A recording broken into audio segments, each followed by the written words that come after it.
Hello, ladies and gentlemen. This is episode 2 of something that we haven't up with the name yet. But it's for FPS Nexus anyway. This is your presenter for today, Minicon. And today's news is gonna be FPS 3. I'm sure you've all heard the kick-ass Xbox 360 game, Dead Space 2. I've actually never played the trilogy before, but it looks boobalicious. And this might just change my mind. So don't worry, Dead Space 3 is going to be very Dead Spacey. The pictures that you might see on screen now, there are skinny hobos biting the guy's back. Yeah, those are undead people in space. That makes any sense? No, that don't make any sense. Yeah. Anyway, for some fans, the most terrifying thing about Dead Space 3 is the seeming departure from franchise famous.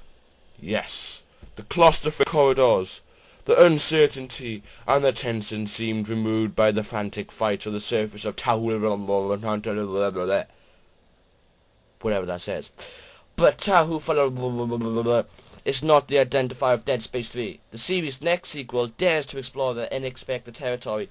Certainly also brings the players back to comfort zones, with adding even more interesting surprises. Yes, but having skinny hobos jump on your back. The story so far. When Dead Space 3 begins, returning the hero Isaac is a fugitive. He's laying low like a hobo. So there's not just dead hobos, hero hobos. So he's laying low and doing what he can do to escape the traumatizing past. But Ellie's Longford's disappearance gives him a reason to risk exposure. Exposure because of a girl left him.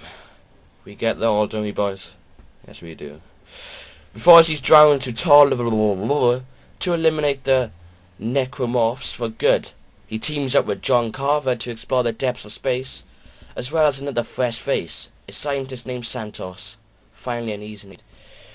She acts as Isaac's guide and radio contact while he's out and solving the Longford mystery. Unfortunately, developer Verserial Games wouldn't elaborate on Santos, or any other additional character joining Isaac's new gang for fear and tipping team's hands. Welcome to Lost Fatolia. Yes, the 20-minute IGN section took place in the Ishrama Escape research ship. I'm guessing they've got that as an Xbox 360 avatar item, aka prop, in a space that looks like cool with loads of lines and stuff. Standard aimed with the wreckage of Lost Fatolia, this setting represents not only a return to the claustrophobic from Dead Space 3, but a secondary mantra, as well as the Lost Fatolia's completely optional objective for players looking to discover deeper story information, collect equipment to be revealed weapon crafting system, a bit like Minecraft, and explore the vastness of space. Audio logs are everywhere, and there's more to discover if you leap into the airlock and investigate the wreckage in 0G. Not bad for a side quest. That actually is not bad for a side quest. Spain. Exploring the Fatolia isn't just a negotiation in a labyrinth of rusted corridors. Some like puzzle-solving elements are into play too. Most of these are incredibly taxing and amount to play a literal flipping side using Isaac's technetic abilities. It's a bit like the Force, baby. We got Luke Skywalker in Dead Space 3. They're sweet.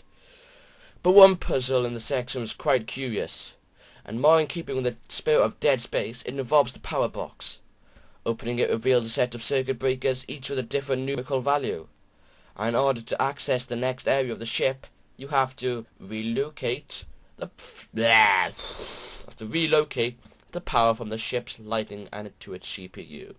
I just freaked out there. Sorry about that. So, relocate the power to the ship, lighting to the CPU. Awesome.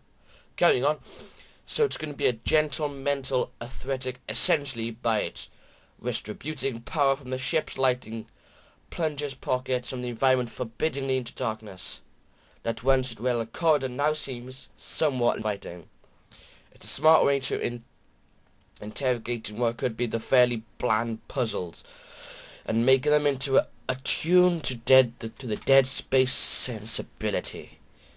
And Isaac's 9 to 5s as an engineer, this is game sweet.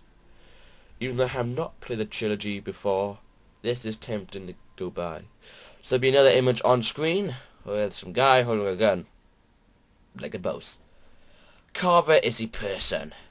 I'm guessing Carver in the games would have been like a word or a book or something. Anyway, I'm not 100% sure, but this game is looking sweet.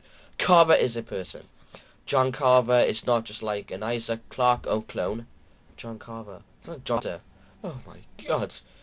I wonder that was the whole point of it. We've gone a bit over to bit what makes seem Carver a cool Dead Space co-op character before, but such an integral part of the story that you can't assert missions with him. Various objectives unlock only if you have a second player controlling Carver. As this pertinent who is he is, this keeps Carver from being a non-script. Halo-like second player. He is up, cinematics, and his stuff to play, aka say. And he has his own story. So it's a bit more just Isaac. A bit nice. It's very Dead Space. The title is finally what it means. E3 was a difficult time for Dead Space fans. The demo E3 showed as times as press conference made Dead Space 3 look like a lost planet. Then, the series has the player to come to love. Gone to the brooding dark corridors, sorry about that. Instead of replacing the frozen wastelands, it showcased new focus on action and introduced audience onto Carver. But it seemed like a very different game. Had Dead Space turned into its own genre, which made it name? Mission abode of Lost Photolia differentiates, opposed to the missing or misgivings, its classical Dead Space through and through. Apart from the radio communications, Isaac is terribly, terribly alone. All strangely redolent with the USG Ishrama, the ship of Isaac, which is first encountered unspeakable horror unleashed by the marker. It is the same grimy battle lived into the future of aesthetic. The Alien movies made so famous, it's a working ship. And it feels like it might be the power of a hypothetical warp reactor, but it looks like a vessel that might turn or run more happily on oil. Another image be on screen. The image on screen now is a side story for some odd reason that I don't understand. But what is perhaps is the most reassuring for a long time when the series the fans, in this section has the Dead Space atmosphere of old, it dimly lit and claustrophobic, as an unsettling siltness or something. I can't read that word.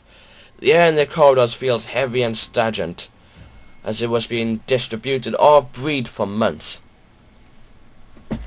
And walking down these damned corridors, you'll come across a hallway covered in sterile with white What happened here?